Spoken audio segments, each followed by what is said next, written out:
Hai viewers, hari ini kita masih cerita-cerita lagi oleh-oleh dari Makassar lagi.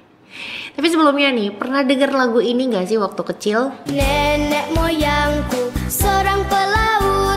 Lagu ini bukan sembarang lagu karena emang di Indonesia itu banyak banget suku pelaut yang ulung. Salah satunya mereka yang asalnya dari Sulawesi Selatan. Nah viewers, hari ini Indah mau ajak kalian semua buat dengerin cerita kita tentang salah satu warisan dari suku pelaut ulung yang ada di Indonesia. Kita bakal cerita tentang Pinisi, sang raja lautan dari tanah Sulawesi.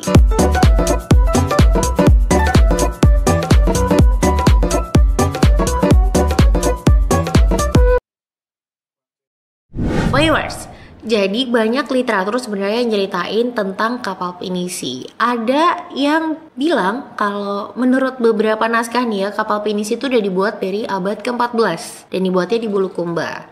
Ada juga yang menyebut kalau ini tuh berasal dari salah satu legenda yang ada di Sulawesi. Jadi katanya nih ya, dulu konon ada seorang pangeran dari tanah Sulawesi yang mau melamar seorang putri dari negeri Tiongkok. Dia pergilah tuh naik kapal. Lalu sampai di sana berhasil melamar, dia pulang lagi mau ke Sulawesi. Di tengah perjalanan kapalnya itu kecelakaan dan terbelah jadi 3, lalu terdamparlah di daerah Bulukumba. Nah akhirnya sama warga setempat itu dibangun kembali kapalnya yang udah kebelah jadi 3 itu dan menjadilah kapal Pinisi. Ada yang bilang kayak gitu juga. Tapi yang pasti nih, kapal ini memang udah dibuat dari lama banget dan dibuatnya memang di daerah Bulukumba, tepatnya oleh 3 desa. Jadi masyarakat desa Ara, masyarakat desa Bira, dan Tanah Lemo ini adalah ketiga desa yang dikenal sebagai pembuat kapal Pinisi. Nah, begitu lihat gagahnya kapal ini, lihat layarnya, kamu pasti bakal langsung tahu kalau ini adalah kapal kebanggaannya suku Bugis dan orang-orang Sulawesi Selatan, kapal Pinisi. Ciri khasnya itu 2 tiang layar utama dan 7 layar yang terkembang. Nah kalau kemarin sih ya waktu tim Voidcast ke Makassar, kita kan sempat ngobrol sama pembuat kapalnya ini ya. Menurut mereka ini ilmu pembuatan kapal ini prosesnya tuh diturunkan secara turun-temurun. Makanya agak susah buat kami cari tahu gimana sih cara exactnya, hitungan pastinya nih untuk membuat kapal Pinisi ini. Nah sambil kita lihat langsung gimana sih caranya bikin kapal Pinisi, proses pembuatannya itu gimana, kita dengerin aja ya ceritanya dari Pak Abdul Haris yang lagi bikin kapal Pinisi di Makassar. By the way dia ini juga asli dari Bulukumba. Dan gimana sih proses penurunan ilmu dari bikin kapalnya itu sendiri? Kalau dengan Pinisinya 1 tahun lebih. Tapi kali ini kami bikin di pantai Anjing Olesari yang paling tercepat. Karena baru waktu 2,5 bulan sudah begini dengan 2 unit. Dengan tenaga 25 orang. 25 orang yang kerja. Ya kayu besi, kayu biti, kayu jati, 3 saja jenis kayu. Ini memang dari segi kecepatannya di laut. Tidak boleh kita sembarang kayu. Ya.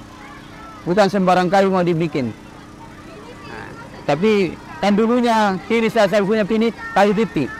Tapi kelangkaan kayu biti yang begitu artinya agak kelihatan sempurna. Nah, sisa dibikin untuk tulang-tulangnya saja. Dia dibikin gitu. Sekarang tidak bisa lagi karena sudah berkurang, sisa untuk pakai tulang. Deknya ini kayu jati. Minus, papangnya disusun ke satu-satu. Sampai terus naik sini, setelah jadi bodi, baru pasang gadingnya. Sudah pasang gadingnya, pasang galangnya, lepenya. Sudah itu lepe kalangnya. Begini, sudah itu kalangnya, ini depnya, ini lantainya. Begitu. Baru kamar. Ini. Ya itu baru kamarnya dibikin semua begitu sekat-sekatnya, tinggi serangnya, tinggi seperti ini. Dan setelah ini sudah diturunkan, didirikan tiang layarnya, mereka belakang, baru pasang tali seleng, tali tiang, mereka belakang, baru pasang layarnya, begitu. Itu dari rumusnya begini. Kita ini ahli kapal, Wandri Talopi. Yang penting panjang, lebar, tinggi. Sudah tahu bahwa ini kan 6 meter. Panjangnya ini 30 meter. Tingginya 3 meteran. Kita tahu bahwa untuk nungguinnya mulai dari kuning dipasang terus. Kita tahu memang pas-pas kena 6 meter nanti ada memang kita sudah pengalaman dari segi itu. Tanpa ada bilang seimbang, parah seimbang. Karena memang tadi teknik kami, pengalaman kami sehingga tepat sampai 6 meter itu lebarnya. Tanpa ada tulisan bilang sekian yang kemirian enggak. Masing-masing kerja. Masing-masing ahlinya. Dari turun temurun kami bisa membuat di kapal dengan tanpa gambar bisa jadi. Sampai turun temurun itu kami dari nenek moyang kami bisa membuat sampai sekarang kami ini dengan anak-anak kami tanpa ada bilang teknik bagaimana dan di segi pengalaman saja. Oke viewers, udah dengarkan tadi Pak Abdul Haris tuh bilang apa? Nah sekarang kita kenalan dulu yuk sama bagian-bagian dari kapalnya. Jadi kalau hasil googling dari Kemdikbud, ini ada 6 bagian utama dari sebuah kapal pinisi. Yang pertama tuh ada anjong. Anjong ini tuh segitiga penyeimbang yang adanya di bagian depan kapal. Kemudian ada sombala. Sombala ini adalah layar utamanya kapal pinisi. Ukurannya besar, bisa mencapai 200 meter. Kemudian ada yang namanya tanpasere. Tanpasere ini layar kecil, bentuknya segitiga, ada di setiap tiang utama. Lalu ada cocoro atau kokoro nih cara bacanya ya. Itu ya. Aku bacanya sesuai tulisan nih ya. Cocoro pantara ini layar bantu depan. Lalu ada cocoro tanga, ini layar bantu tengah, dan tarengke, layar bantu yang ada di belakang. Proses pembuatan kapal ini emang nggak sembarangan. Selain butuh keahlian yang tentunya nggak semua orang bisa dapetin, ada kesakralan di balik proses pembuatan kapal pinisi. Ada beberapa literatur yang bilang kalau ada ritual-ritual dan serangkaian upacara adat yang harus dilalui saat membuat kapal pinisi, dari mulai nebang pohonnya untuk ngambil kayu, ngelengkungin kayunya di saat pembuatannya, sampai proses juga untuk melepaskan si kapal pinisi ini ke lautan. Kalau mau digambarin, yang namanya proses membuat kapal pinisi itu sama aja dengan proses kelahirannya seorang anak. Diawali dengan pemasangan lunas. Lunas ini adalah tulang utama kapalnya yang melambangkan bersatunya laki-laki dan perempuan, dan diakhiri dengan ritual peluncuran perahu yang melambangkan proses kelahiran anak. Nah, persiapan untuk melakukan pelayaran dan mengarungi samudra ini diibaratkan seperti orang tua yang mempersiapkan anaknya untuk mengarungi kehidupan. Makanya dibilang kalau proses pembuatan kapal pinisi ini sama dengan melahirkan seorang anak. Viewers, bagian terpenting dari kapal pinisi, aka si layarnya ini nih yang jadi identitasnya, itu juga punya makna filosofis tersendiri loh. Coba-coba diinget-inget lagi tadi aku bilang di awal, ada berapa layarnya? Coba komen dulu, ditebak ada berapa layar dari satu kapal pinisi. Nah itu kan ada 7 ya. 7 layar di kapal pinisi ini juga punya makna tersendiri ternyata. Jadi ini melambangkan kalau nenek moyang kita yang seorang pelaut ini mampu mengarungi 7 samudra besar yang ada di dunia. Filosofis banget gak tuh? Nah jadi penasaran juga sih sebenarnya ya, kalau di mata peneliti asing pinisi ini gimana ya? Kami juga sempat ngobrol nih waktu di Makassar sama Pak Horst Liebner. Pak Horst ini dari Jerman, dia orang Jerman, dan dia adalah peneliti kapal yang udah bertahun-tahun tinggal di Makassar. Dan dia juga udah meneliti kapal pinisi. Kita dengerin aja ya ceritanya dia nih, gimana sih menurut dia kapal pinisi itu seperti apa sih, sejarahnya juga dari dia nih yang mempelajari itu seperti apa. And by the way, waktu itu kita ngobrol sama Pak Horst langsung loh di atas kapal pinisi wisata yang lagi bersandar. Pengen? Gue juga pengen lagi coy. Dan saya di lautan pada milenium pertama itu orang Nusantara, orang Melayu lah, tidak ada orang Cina yang berlayar. Itu baru setelah selatan tidak lagi bisa akses jalur sutra lewat darat, baru mereka cari jalur perdagangan lewat laut. Itu abad ke-11, abad ke-12. Sebelumnya nol. Kalau istilah pinisi itu sepertinya muncul pada abad ke-19, sekitar tahun 1830-an, 40-an, dan itu menandai sejenis layar yang sebenarnya berasal dari Eropa, yang meniru kalau istilah internasionalnya schooner catch atau gaff catch. Itu artinya layar yang terpasang searah dengan haluan perahu. Sepertinya layar-layar itu paling awal mulai digunakan di daerah barat Nusantara, seperti Riau, Belitung dan sebagainya.